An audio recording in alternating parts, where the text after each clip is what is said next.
Okay, and welcome to Game Changers with Fabian Lyon.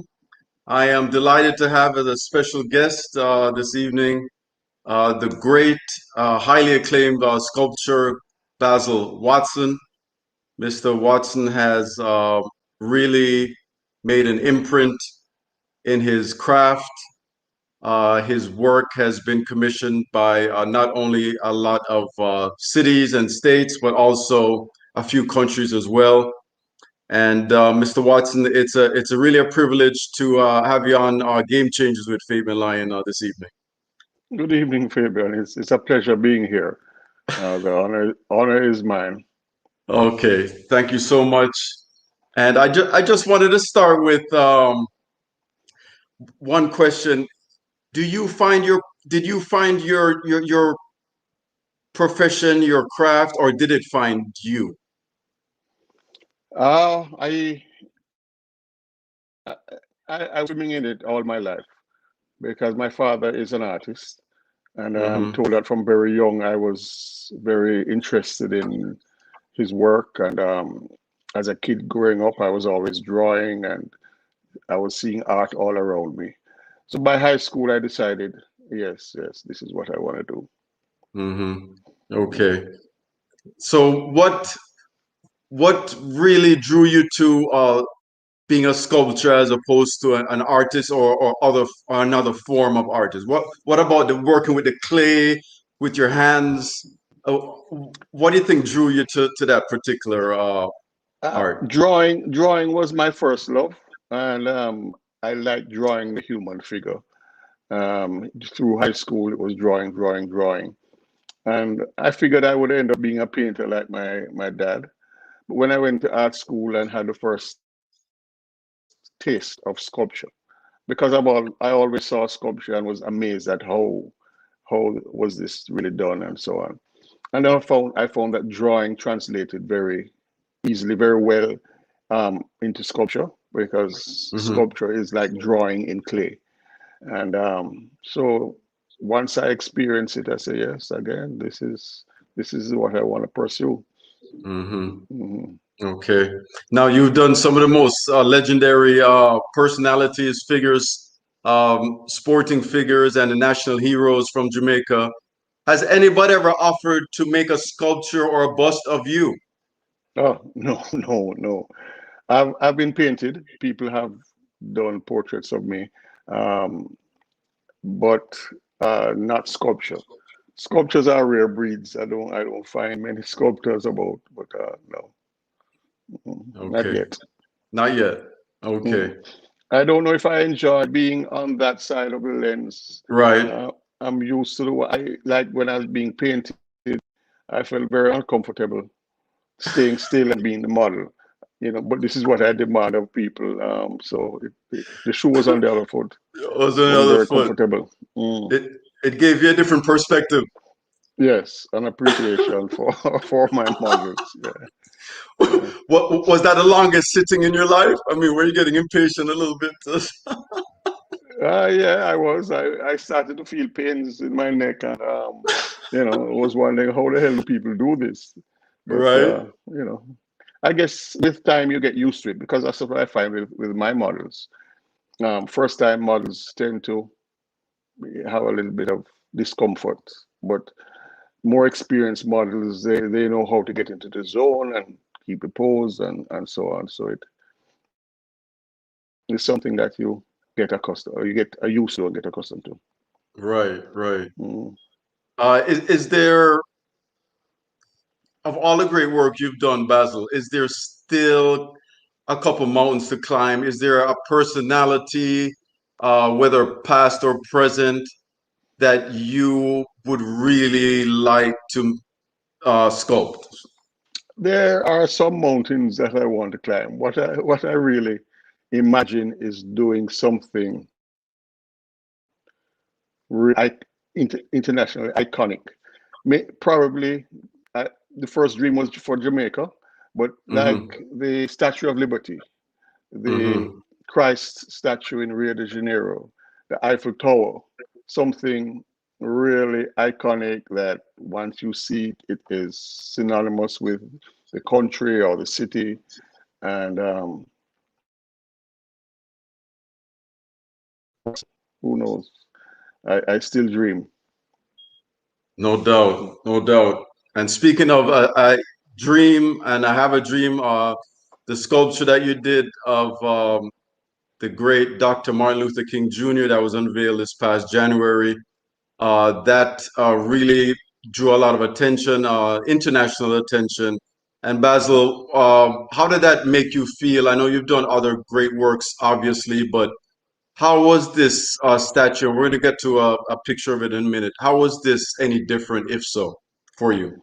Well, first of all, hopefully it will become really iconic.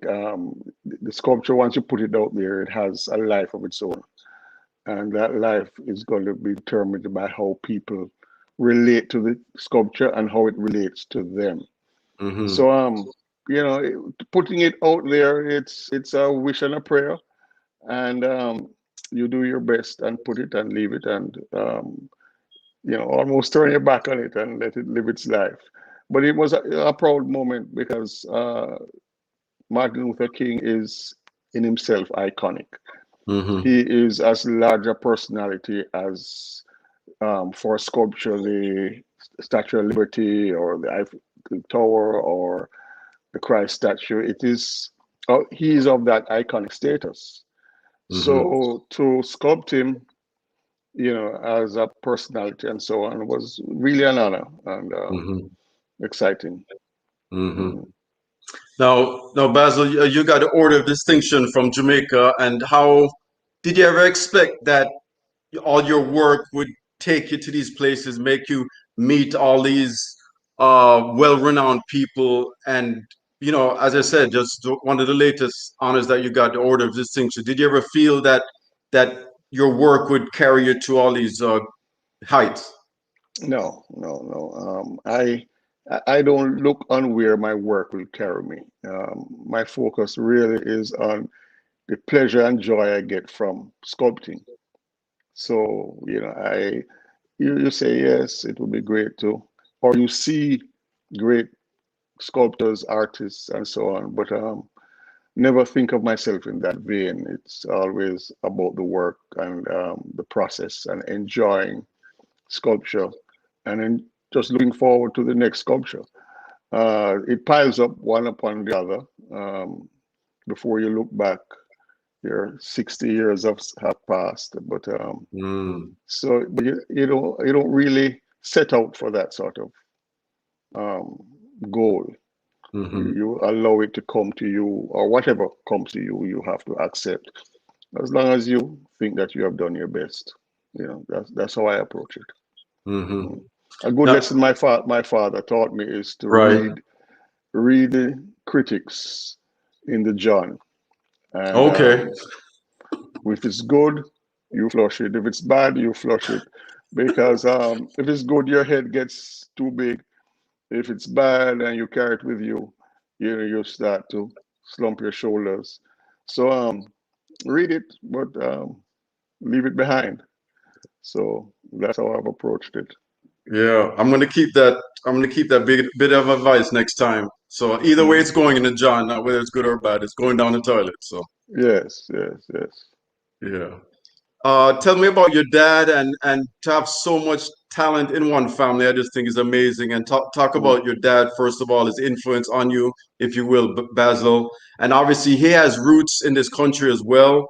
And Mhm. we're gonna go to a picture, a painting right now of which he did of Dr. Martin Luther King. Was it any irony that you did this great sculpture and your dad did this great picture? I want you to talk on that maybe a little bit, please. Yes, it was. When I knew I knew of the painting before I came. Probably when he was doing it or shortly after. Hmm. Coming here to Atlanta, I knew that the painting existed. I was shown the painting not long after coming here, maybe 15 years ago or so. Hmm. Um, so when the Martin Luther King uh, project came up, I didn't really think of it in terms of the connection. I Mm-hmm. just said I would love to do the Martin Luther King. I submitted for it. Mm-hmm. Um, but on reflection, you say, wow, this is really ironic that, you know, I am following in that footstep. And I really give him a lot of credit. And I'm a bit in awe because he went to London to study art in the 50s. Mm-hmm. And at that stage, he had no predecessor. He didn't. There were no mentors, so to speak. Mm. His father wanted him to be a lawyer, and got a lot of pressure to pursue that. But he was determined that art is what he wanted to do, and that he could make a good living doing art. So I Mm-hmm. really give him credit for having that vision to Right. to pursue it in that way and lead the way. So I then had a mentor. I then had Mm-hmm. an example of what is possible, Mm-hmm. and it made it a whole lot easier for me. I recognize that privilege that I had and Mm-hmm. how much benefit I got from it. So Right. so and now my son paints. He's the third generation. Wow. My sister paints and my brother sculpts. So it's very much in the family. Mm-hmm. Some people ask if there's a pressure. Mm-hmm. I I don't take it as a pressure. I take it as a boost, as a ladder to climb on.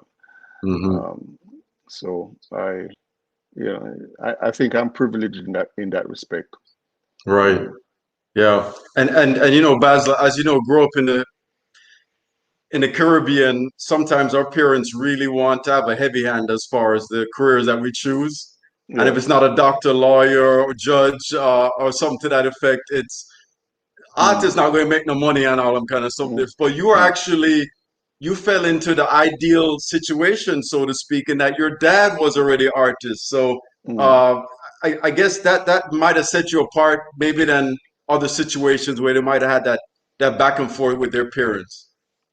In the 50s, in that era, I don't know much about before then, but I know in my parents' era, the goal was to make a living, put a roof over your head, feed Hmm. your children, try and give them an education, not and trying to achieve the status quo.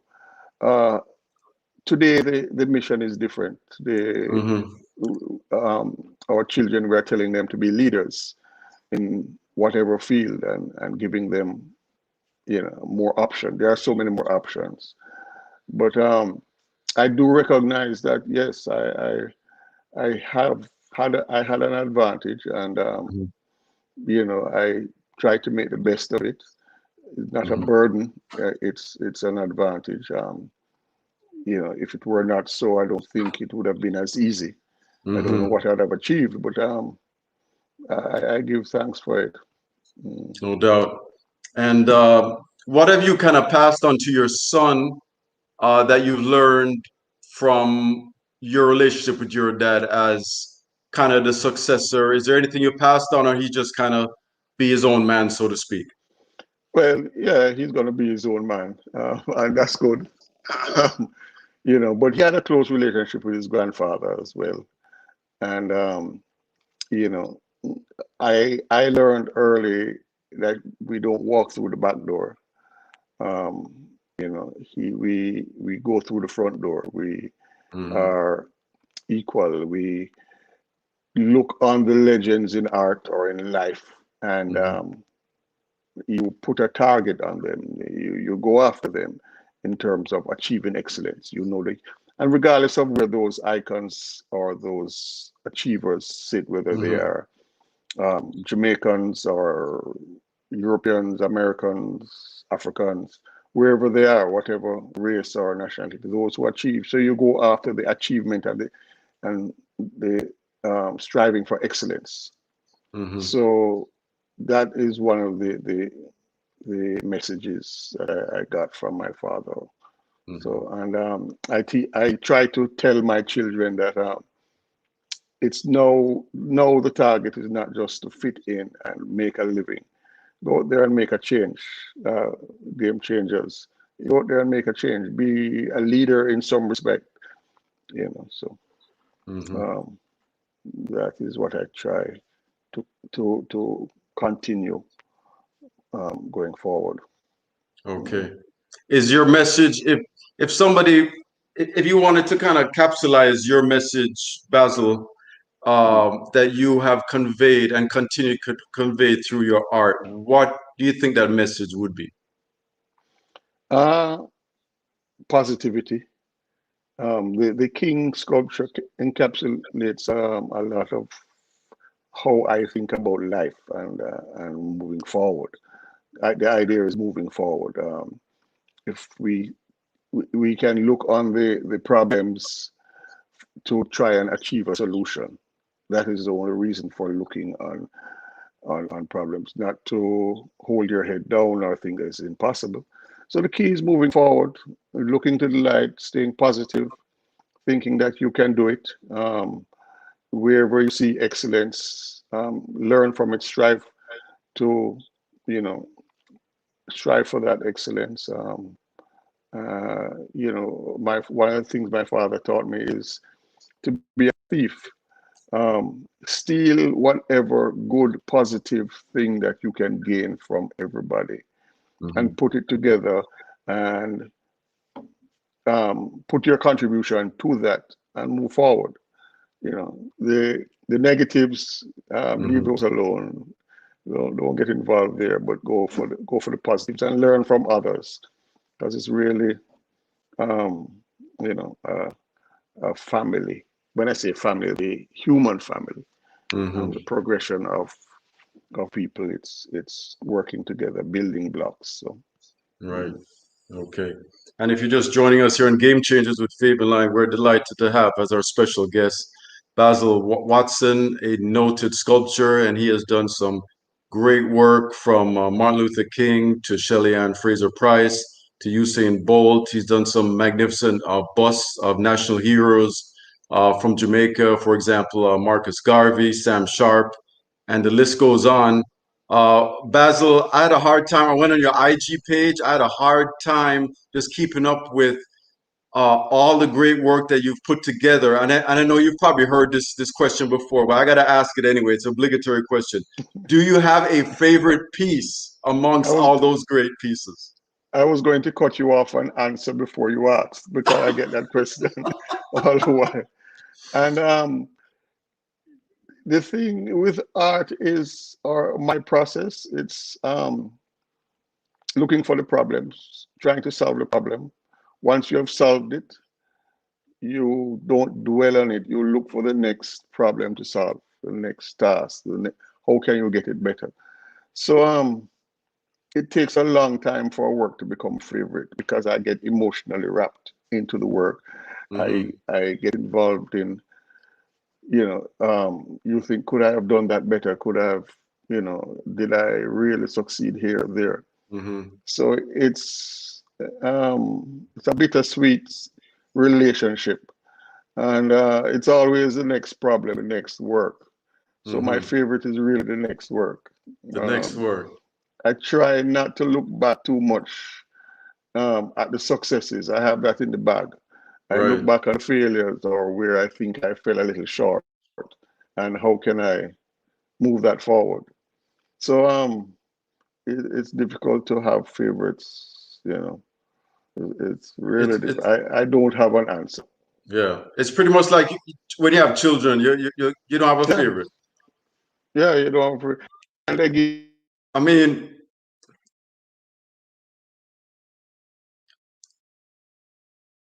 mhm. uh, yeah, good. I hear you. Um, you know, and but you love them no less than the other one. Right. So mhm. Even if one might get a little more trouble, you still love them. You still love them same. It's not little more. They all give trouble. It's just in different areas, you know. Keep And you on your toes for real. they do keep you on your toes. But for the most part, it's good trouble. Right. So you count your blessings. Hmm. Mm. What has been the biggest surprise since you've taken up this art form of all when you first got into it, really full fledged? Has there been one Mm. surprise that stands out about being a sculptor? I would say the surprise or the realization is that really sculpture, the gift is not the item. The gift is the understanding that it of life that it really passes down to you. Mm-hmm. It is a way to, and I've learned in life that unintentionally without seeking it, but I learned that it's really about a journey to enlightenment and self betterment, I suppose, self Mm-hmm. realization. So you know, now I look at it very much in that respect. Previously, I just did it because hey, I enjoy it. But I see that benefit reflected in almost everything once you approach it with the correct um, perspective. It's really a because we're going to leave it, and whatever we gain from it, we're going to leave it. But it's what it affords you in terms of um, self understanding, wisdom, Mm-hmm. and I don't want to say, but yeah. Mm-hmm. Okay. What has been your biggest challenge over the years? Has it been one thing, or what has maybe been your biggest challenge as a sculptor? Mm. Um, I don't assess it in terms of big or small. Challenges are challenges, and you just put your mind to it. If you think it is big, then you get overawed by thinking, how thing, how can you handle this mammoth task? You just see it as a problem and attack it and move on the next problem. Probably the economics of it. Mm, Making a living, finding ways to promote yourself, but maintain your integrity and your focus, and being true, continuing to be true to your work. hmm. Okay. I wanted to ask you about a couple of pieces here and what first comes to mind, and Mm, just talk about these two busts that you did and what was mm. how did this all come about? Well, to answer the first question, emotion is what first comes to Mm, mind. Um, that's what I wanted to express. I wanted one's first response to be an emotional response. Then we can go further. hmm. The king bust came about when I was doing King, the big statue, and I needed to familiarize myself with his portrait and Hmm. his likeness. And I so that's how that developed, and trying to find an expression that was consistent with the sculpture and so on. The John Lewis statue, I met Hmm. John Lewis shortly after coming to the United States, not fully appreciating, I dare say, who and what he is and stands Hmm. for. Um, and over time, learned a lot more about what he did, who he is, what he stands for. I always thought his portrait to be extremely expressive, and he has a very emotional face. Hmm. And always thought that I would sculpt him or Hmm. do a portrait of him. Uh, then when I heard he was sick, I said, Hmm. well, uh, let me do it. I don't know if you'll see it before he goes. I don't know Hmm. how much longer he'll be with us, but um, I just threw myself into it. Hmm. And it was more of a gut feeling Hmm. that I carried to the sculpture. And this is what came up. And then he died maybe a month or so later. Um, so really, it was both of them. Emotion is what comes to mind when I see them. Not Hmm. the likeness and all of that needs to be there, but I wanted to bring across the feeling Hmm. of these personalities. Yeah. Hmm. Basil, one thing I sense from you is a great appreciation I for. am not hearing you. Oh, can you hear me? I hear you. Still not No? hearing. Mm-mm. Mm. Can you hear me now? Can you hear me? No. No? I don't know if it's my earphones. I doubt it. It shouldn't be. Hmm.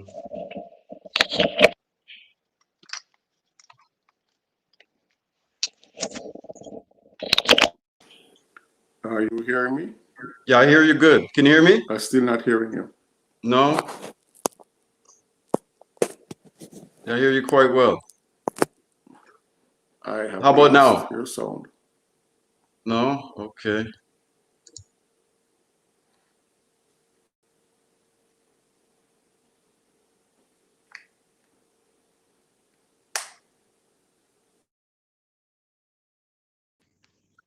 How about now, Basil?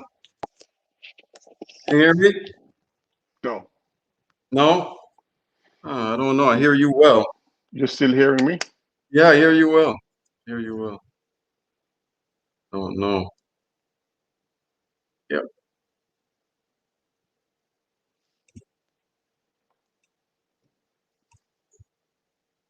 All right. How about now? Nothing? I hear you well. I hear you well. So I don't know. Uh, let's see.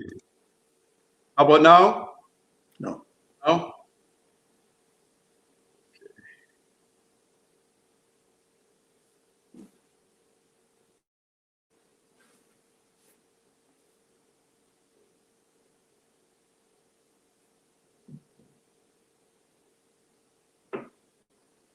Can you hear me now? Yeah, hearing you. You can hear me. Pardon? Can you hear me now? Yeah. Mm-hmm. Okay, good, good. All right. I guess we just had a little glitch there. Okay. Okay. So, Basil, I sense you have a deep appreciation for the civil rights leaders in this country, the sacrifices that they've made.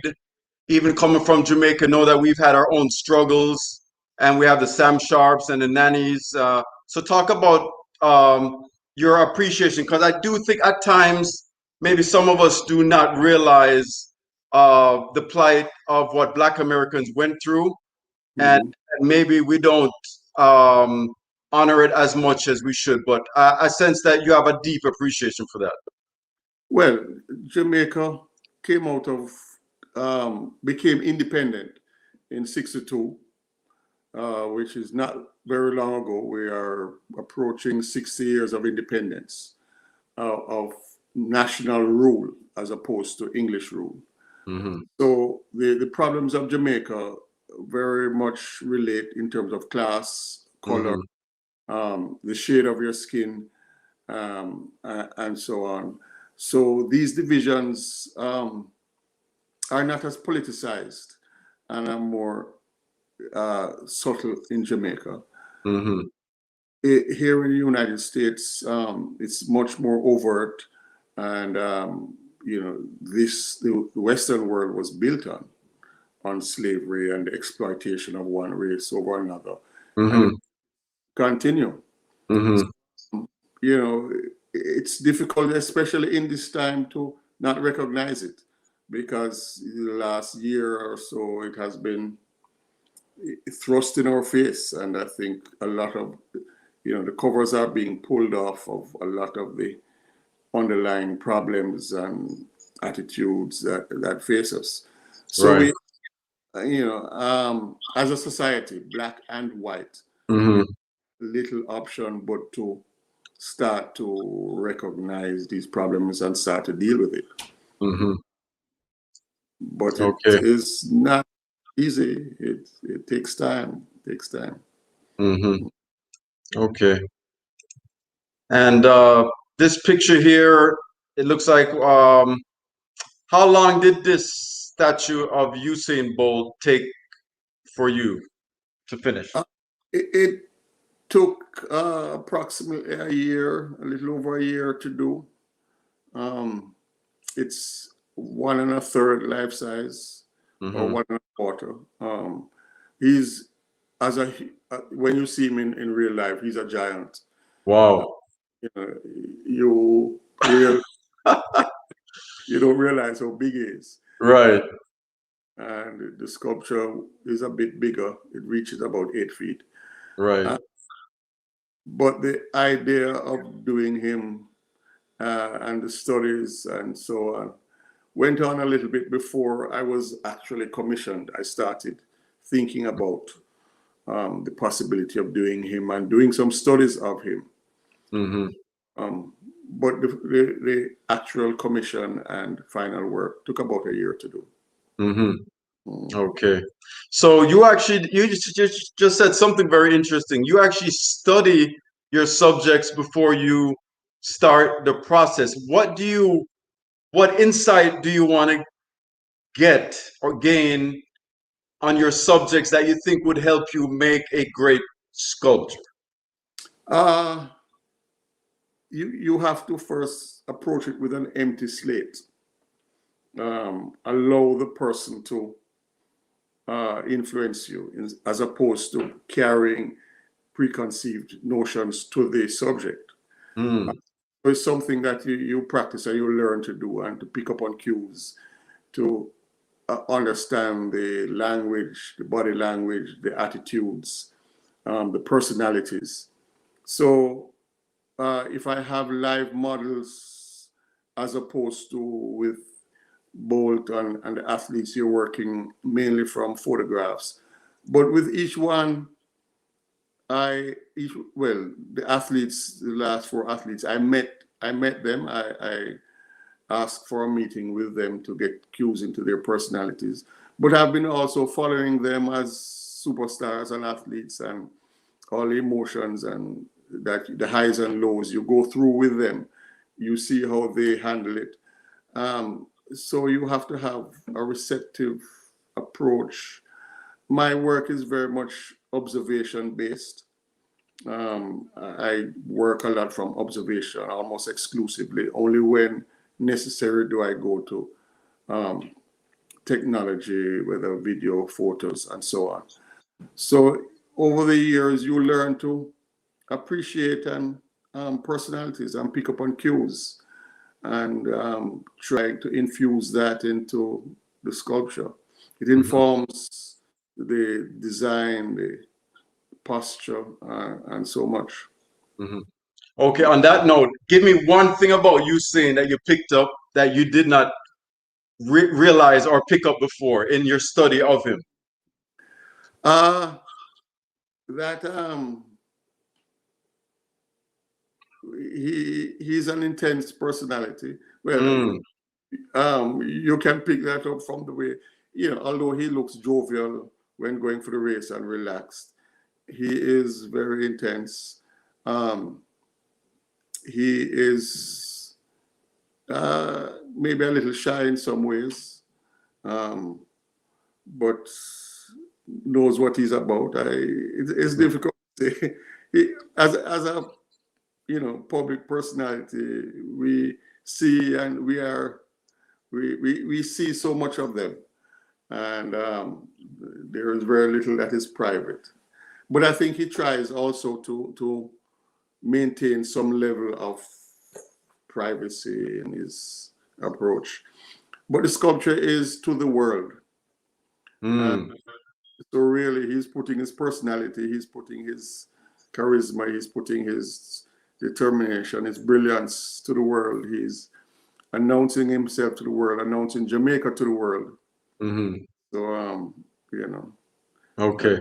Was there one thing when you sat down with him? Was it like a pre-interview? You actually sat down with him for a period of time, and did you have a specific question for him? no, not really. I met him very briefly. It was difficult. It was leading up to the last Olympics. Mm-hmm. I think was or it was the was it the World Championships? One of the, his last big meet After the Olympics, right? The World Championships. in 2017. Mm-hmm. So he was making his final bid, and in the height of his training when I did meet him. So I went to one training session, took some. Mm-hmm. I measured him, spoke with him a little bit. This is on the track itself where he was training in Jamaica, Mm-hmm. and met with him briefly then, and then Mm-hmm. work. I knew that I would have little other opportunity to interact with him because he was really immersed in preparing for, and this is what I also learned, or appreciated about his personality, how much he puts into, preparing physically but also mentally Mm-hmm. for whatever meet it is. Yeah. Mm-hmm. Okay. Now, Mm, Basil, I was not even close to being an artist, but I was in art class nonetheless in high school. mm. And the hardest thing for me was drawing eyes, like matching the eyes. One would always be bigger than one. I said, right there. So I knew I wouldn't be an artist. My question is, are you a perfectionist? Have you been a perfectionist, and have you kind of evolved from being a perfectionist? In other words, how do you not get hung up on if something is not perfect in your eyes? I don't. Some people might consider that I'm a perfectionist. I don't think I'm a perfectionist because Mm-hmm. I don't think I've achieved it yet. I always think that there's something wrong that I've done. So maybe that makes me a perfectionist. I don't know how it works.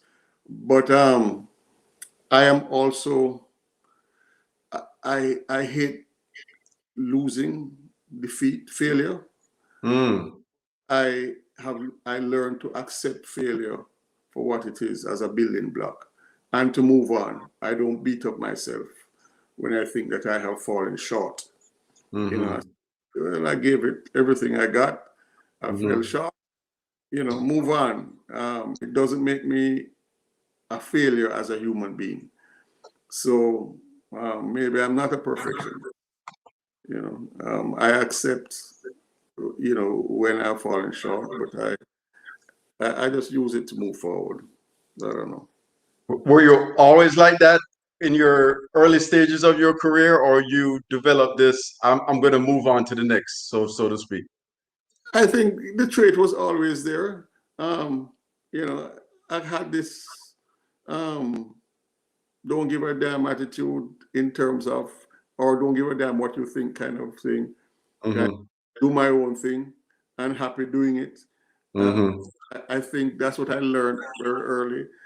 I was happy doing it. So, for instance, my dad is an excellent draftsman, and as a kid coming up, drawing was my first passion. I beat up myself because he draws better than I do. I All I do is look at his drawings and say, "Oh, that's how he did that," and learn from Right. him. I enjoy trying it. When I'm drawing, I'm not thinking, "Oh, I have to be as good as he or do it like how he would do it." I Mm-hmm. enjoyed the whole experience of drawing, and when it comes out what I think is good, I feel pride and thing. And Mm-hmm. when it doesn't come out so well, I say, I can improve on that and go to the next one. So Mm-hmm. I don't get too hung up about um, failing because, for instance, I draw a lot, and Mm-hmm. the waste paper bin is It's full. full. It's full. Bad drawings after bad drawings. Sometimes I say, "Oh, I'll never draw good again." But I know that the only way to get out of it is keep drawing, accepting when you don't draw well. And usually the better drawings happen when I stop trying so hard and just let it happen. Have you ever done a piece on Nelson Mandela? No, I have not. I have not. I'm surprised because I would just think that that is one subject that you'd really covet? I would say that my passion is first and foremost for ordinary people. When I say ordinary people, um, exploring emotions and attitudes and personalities of everyday people, everybody. Not so much for the star quality or the personality. One of the problems is it is going to always, for if I'm doing Mandela, it's going to be judged as a portrait of Mandela as opposed to a portrait that is really expressive. So I've never really, portraiture is something that I've always done and I enjoy doing, but I enjoy most of all just exploring, I would quote unquote, ordinary people, um, because it's a lot to do with not what you have, but what you do with what you have. Mm-hmm. So, for instance, Mandela was an ordinary person, but the circumstances forced him to achieve or go after certain objectives that were important. And in doing that, it brought out that greatness. But, the man on the street has his challenges and his emotions and so on. So that interests me just as much. Mm-hmm. Mm. Okay. And you also do work of, I see mostly the female.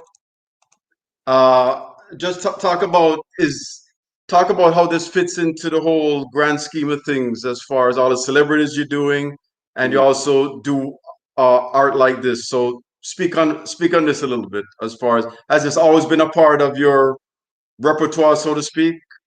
Definitely, definitely. Starting out in high school, I had um, fellow students. I would, especially the younger classes, I would just pull them into the art room and draw, Mm-hmm. drawing the human figure in all its ways. Then Mm-hmm. go to art school, you get into nude models, studying the entire figure, male and female. Um, my interest in the female form is, Mm-hmm. and so on, the beauty of it, the beauty of the human body, male and female, is what I'm in awe of. So without this is where you start to work and study and develop that love and so on. What it does is it affords me the opportunity to develop my observational skills and understanding of people and gesture and movement and how to use the human figure.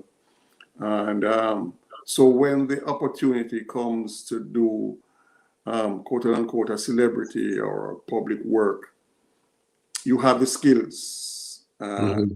experience, and the knowledge to put it towards the task of a Usain Bolt or the task of a Shelly-Ann Fraser or Martin Luther King. But that comes with its pressures. This, I go back to my studio and get back into this. There's no pressure. I'm not meeting the expectations of a client and just enjoy sculpting. Mhm. So would you say this is more enjoyable in that you're not held to produce the exact replica of a certain celebrity, so to speak, and this is really your creativity from scratch with nothing attached to it? Yes, I would say this is this is where it all began and where I want to keep it. Just exploring life in its simple forms and for my own enlightenment, so to speak, or my own development. And I enjoy the public commissions and working for clients and sharing my work. Um, for instance, I'll give an example. Just happened this morning. Mm-hmm. a schoolmate of mine Mm-hmm. contacted me sometime last year. He has, I think, 4 children, and the eldest one passed away. Mm. And he wanted me to do a portrait of his son. And you know, it made me probably even more nervous than doing Martin Luther King. Right. Here I am dealing with this person's grief and the Mm-hmm. family, and I know I have my children, and to lose a child is the worst thing in the world. Mm-hmm.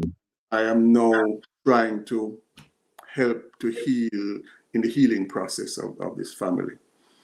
So I was very, very nervous and afraid of the project on an emotional level.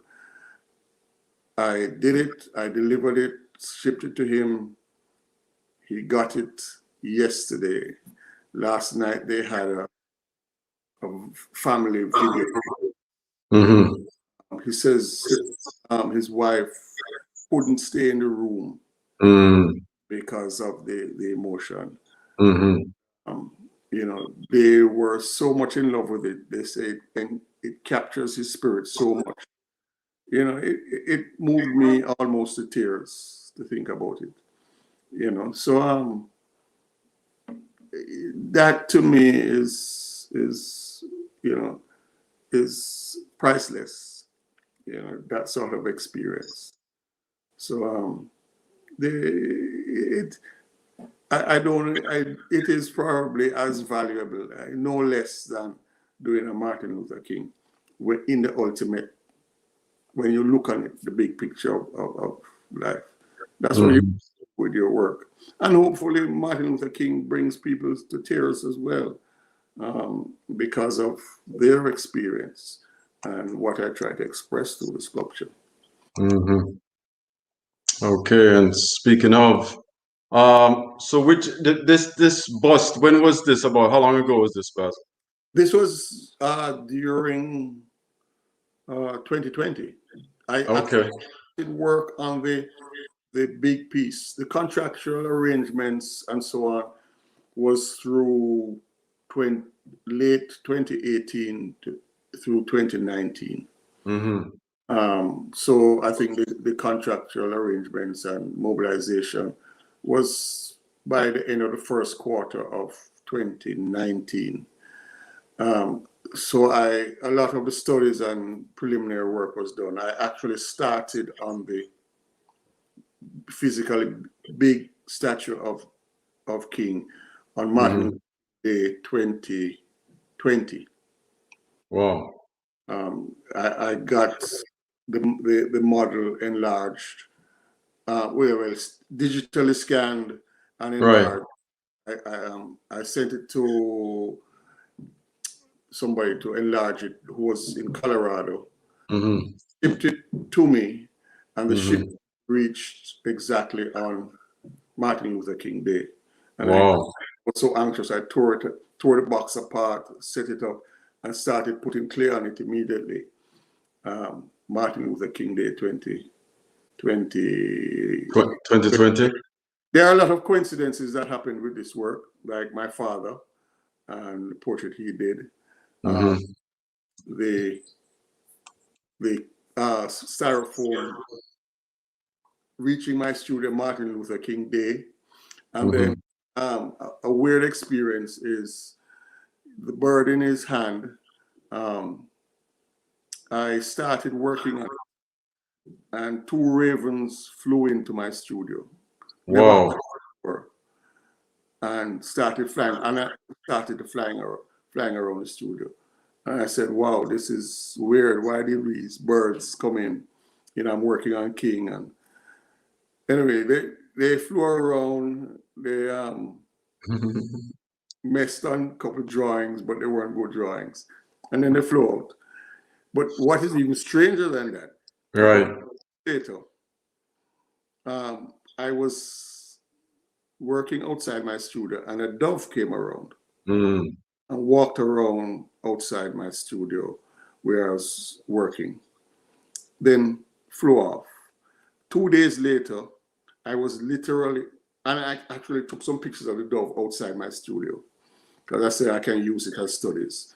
Mm-hmm. 2 days later, the dove comes back and comes, and I'm literally working on the bird.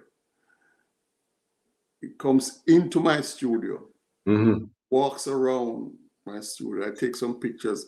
I think I posted one of them online, but people Mm-hmm. probably understand the fullness of what happened. But it Mm-hmm. walked around my studio and thing. Mm-hmm. The king sculpture was there. The study for the bird I was working on at the time. He walks around, spends about 5 or 10 minutes, and then walks out. The dove has not been back. Never came before and has not been back today. He might come again. Hopefully he comes back. But it was so strange. In all my years, I've never had birds visiting my studio Ever, ever. other than so. I am not one to believe in the that somebody sent it, but it's just strange. It's It weird. is. It does. It does. It does make you think what's going on.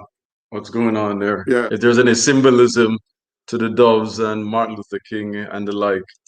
Mm. So I want to ask you about this piece here, please. Tell me, this is one of the national heroes for Jamaica, and just tell me about, I believe, being commissioned to do all of them, and talk about an opportunity for me, if you will, Basil. This is Nani of the Maroons. Yep. Nani is the first, chronologically, the first hero, national hero of Jamaica.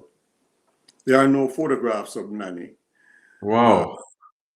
So nobody really, there are lots of stories, myths, that she was a fierce warrior. She would beat male opponents. She would catch bullets with her buttocks. Wow. Many different myths and stories surrounding her. But there was no real image of Nani, other than I don't know who did a drawing, but there is a simple sketch of Nani that is put on one of the Jamaican dollar bills Right. and it represents Nani. But I don't think it had a real strong personality. So when I was commissioned to do Nani, I Mm-hmm. figure out how do I reflect a personality. Um, so I took some cues from the sketch because I Mm-hmm. want to relate to what people would think they know of Nani, Mm-hmm. but I wanted to infuse a lot of the personality of what you hear about Nani. So I had a model that I thought lent some of the personalities that I wanted to depict. And so that was like the genesis of the sculpture. And then I Mm-hmm. went away and developed um, the rest of the sculpture. So, the necklace with the bones and beads and so on. So I really wanted to hopefully create an iconic image and personality of what Nani represents.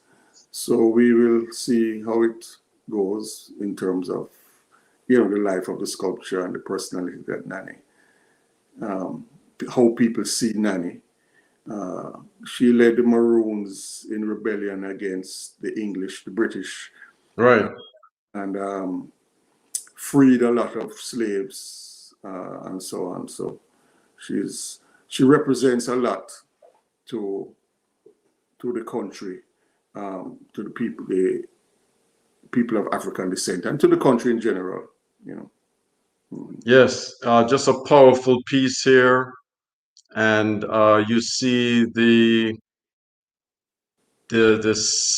the seriousness in her face there, and the determination, and the fierceness, and just a tip of the hat to her. She was a freedom fighter, and obviously risked her lives, to save countless other people in that whole struggle there. And this is how long did this take you, Basil, for this particular? Um, I I don't remember. I tend not to think about time when I'm sculpting. I have my objective, and sometimes it's best to leave it alone and let it marinate. And you're thinking 24/7. You're in your bed and you're thinking, how do you deal with that or this? And Mm-hmm. um, but there was a pressure of time, so it probably took a month or so to do each one. I was commissioned by the Kiwanis of Jamaica, Mm-hmm. the then chairman, president. He had the idea. We have in Jamaica the Emancipation Park.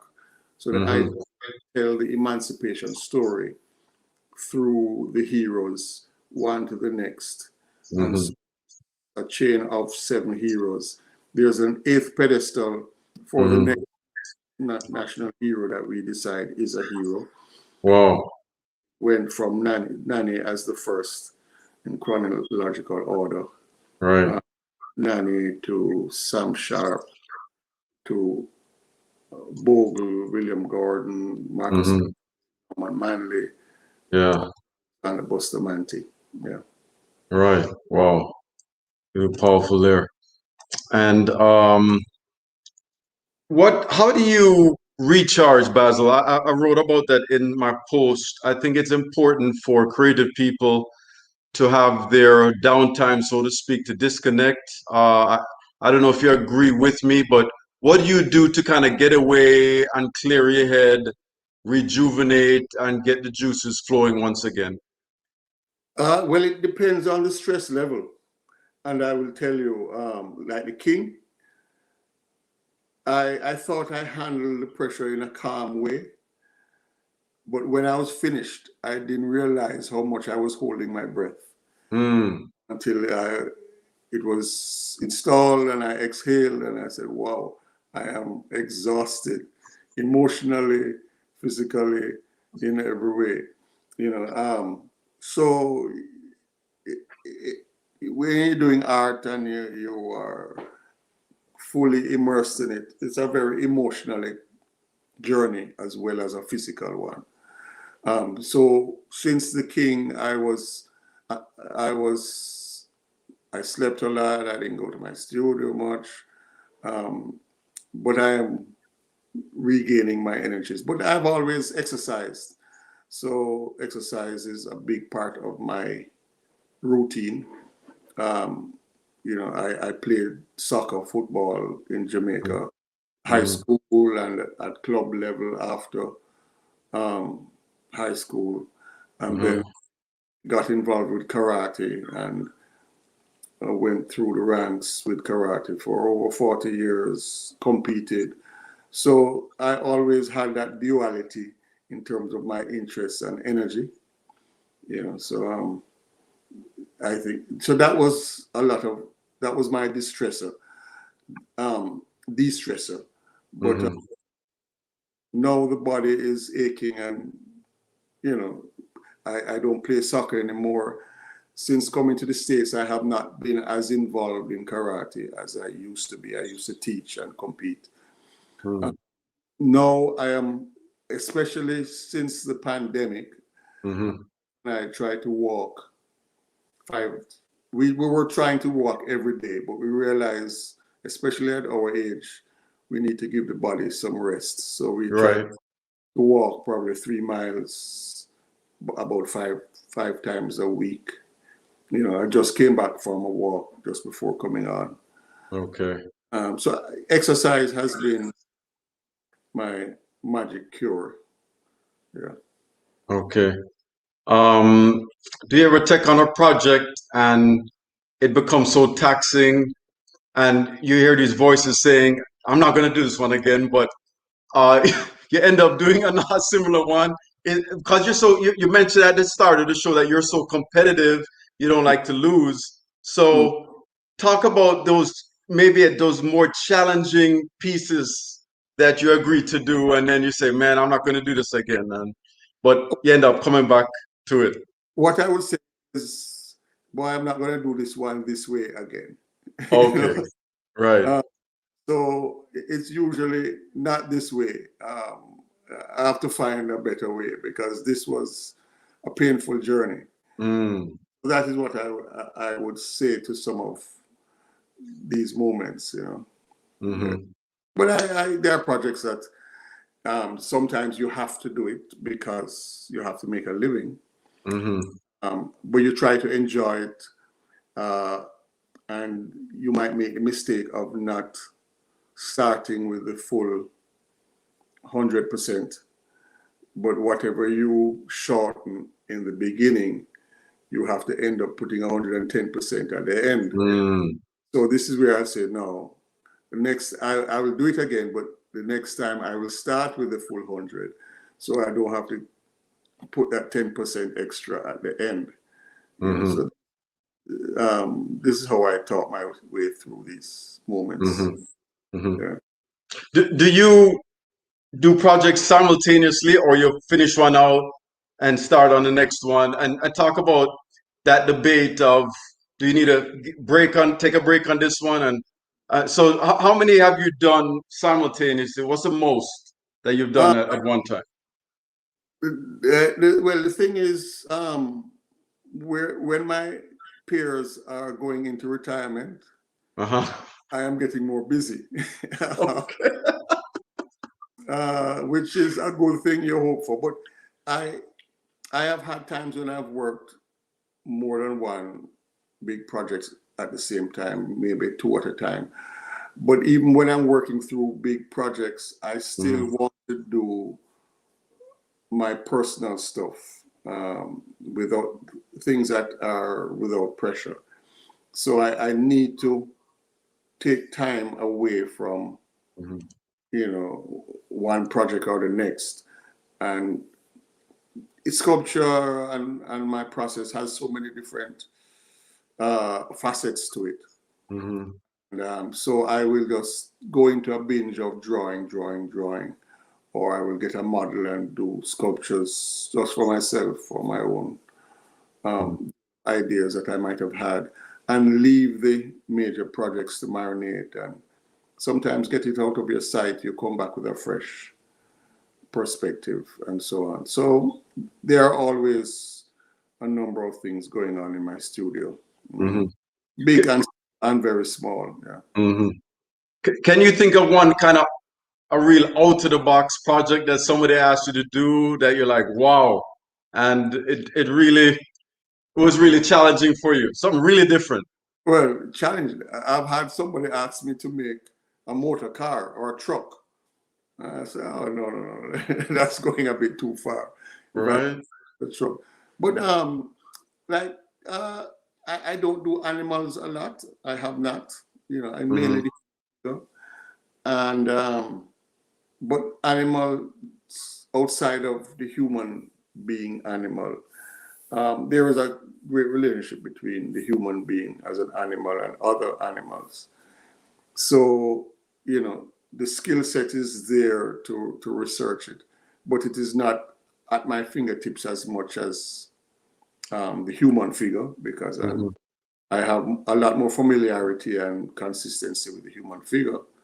So when I've gone into projects like that, it takes me back to basics, which is good, but at the same time, uh, a little bit of a struggle.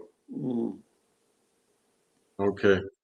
Now, just tell the audience, maybe Basil, where they can find you if they have an interest you in any of your pieces, or being commissioned. What's the best way they can find you? My social media, I'm very active on social media. And most of my work, I do have works in Hearn Fine Art Gallery in Little Rock and in Hampton Art Lovers in Miami. Outside of that, most of my work is in my studio. And for a great portion, I self-represent. I'm in Atlanta, in the Atlanta region, in Lawrenceville, Georgia. Mm-hmm. And at my website is basilsculpture.com. And my handle on social media is, well, if you put in Basil Watson, I will Right. come up, or basil.sculpture. Mm-hmm. And my information is on those sites, and I try to, you know, interact with everybody who contacts me. So Yeah, you're quite active on social media for sure, Basil. And I wanted to ask you though, what's going on now? What project do you have? Are you maybe ready to embark on, or you're in the middle of it without giving out too much details? But is there something that's on the stove now, so to speak? well, I am in the early stages of doing a Tuskegee Airman for the city of Eatonton, Georgia. Mm, Hiram Little. He is from Eatonton. That's his hometown. So mm-hmm, are they have plans to erect a memorial to him. He died mm-hmm, a few years ago. So that is definitely on the charts. And then there with the conversation about public monuments and mm-hmm, what they mean, and Confederate monuments versus um, other monuments that tell the story and history of the civil rights and the mm-hmm. black experience. So there is a lot of talk and a lot of desire to set the record straight, so to speak. Yeah. I am looking at a number of the opportunities that are coming. Hopefully, put my hat in the ring, and hopefully, I can get involved in that way. Because I really enjoy making the contribution, and would want to make, want it to continue. Speaking about, we're going to wrap up soon, but speaking of putting your hat in the ring, I believe there were 100 applicants for the Dr. Martin Luther King statue. Being that I believe you've been in Georgia quite a number of years now, was that extra special for you that you were given that opportunity? Yeah, I think is extra special because my hometown, and I can interact. My studio at one stage was very close to where Martin Luther King Drive, and you can relate to the community. And it has been a slow build in terms of my connection to the art community here. Mm-hmm. But it has been good to develop those relationships. So I like the idea of it being in my hometown. Mm-hmm. Okay, that is great. And I have one more slide to get to here, and I will let you comment on this lovely couple here and what that lady has meant to you. Well, I met this lady when I was 19 years old. So we have known each other 44 years. This Mm-hmm. is 40 years that we will be married. 3 children and 3 grandchildren. Um, so she has been the rock in my life. Uh, as I was saying, sometimes it's not easy to make a living as an artist. Right. Or financially, emotionally, she has kept me true to my dream, always encouraged me, and so she's my rock. I really recognize that the teamwork is makes the dream work. Yeah, that's what I say. And so it has been very much a team. Okay, that's great. Well, Basil, it has been an extreme pleasure having you on the show here on Game Changers with Faberline. You are indeed a game changer. And I do have one more question before we wrap up, though. For any aspiring sculptors out there that are watching this show, um, maybe just a little bit of advice. Somebody starting out, they might even be struggling, financially as far as trying to balance things. But what would you say to some young sculptors out there? Uh, talent is not the major thing. What it really takes is hard work. So and my father always told me it's 99%, 1% talent and 99% sweat. So it's about it takes a lot more than just talent.